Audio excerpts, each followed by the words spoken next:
এরপরে প্রশ্ন হলো, কুকুরের গায়ের সাথে ছোঁয়া লাগলে কি পোশাক নাপাক হয়ে যাবে? কুকুরের সাথে যদি আমাদের শরীর কাপড় চোপড় লাগে, বিশেষ করে শহরে গ্রামে সর্বত্র কুকুর ছুটোছুটি করে তখন কুকুরের গায়ের সাথে আমাদের গা কাপড় চোপড় অনেক সময় লাগে, স্পর্শ হয়, নাপাক হবে কিনা খুব গুরুত্বপূর্ণ। এটার উত্তর হলো যে কুকুরের যে লালা এটা নাপাক, কুকুরের মুখের যে লালা এটা নাপাক। যদি কারোর কাপড়ে কারোর শরীরে কুকুরের লালা লাগে তাহলে ওইটা ধুইতে হয়, শুধু ধোয়াই নয়, নবী করিম সাল্লাল্লাহু আলাইহি সাল্লাম বলেছেন কোন পাত্রে যদি কুকুর মুখ দেয় ওইটাকে 7 বার ধুইতে হয়। কয়বার ধুইতে হয়? বিজ্ঞান গবেষণা করে হয়তো বাইর করছে বা করবে যে কুকুরের মুখে হয়তো এমন কোন জার্ম আছে যেটা এতবার না ধুইলে যাবে না, মারাত্মক কোনো কিছু হয়তো আছে, আল্লাহু আলাম। সেটা আজ হোক কয়দিন পরে হয়তো বের করছে বা করবে, অথবা করুক বা না করুক, নবী করিম সাল্লাল্লাহু আলাইহি সাল্লাম থেকে বিশুদ্ধভাবে বর্ণিত এর পেছনেই কল্যাণ আছে, এছাড়া কোনো কল্যাণ থাকতে পারে না। বিধায় কুকুর যদি কোথাও মুখ দেয়, আপনি কোথাও যাচ্ছেন, মুখ শুকতে গিয়ে জিব্বা দিয়ে চাটলো আপনার জামাটা, তাহলে যে জায়গায় চাটছে ওটা নাপাক হয়ে গেছে,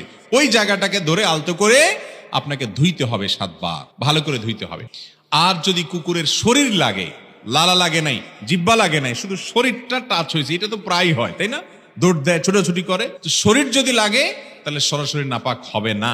কারণ হলো কুকুরের শরীরটা নাপাক না, লালাটা নাপাক। তবে কুকুরের শরীরে যদি তরল নাপাকি থাকে, কারণ যেখানে সেখানে সে যদি দেখেন নাপাক লেগে আছে, তাহলে সেটা আপনার গায়ে লাগলে নাপাক হবে। এছাড়া কুকুরের শরীর লাগলেই আমাদের শরীর বা কাপড় চোপড় নাপাক হবে না।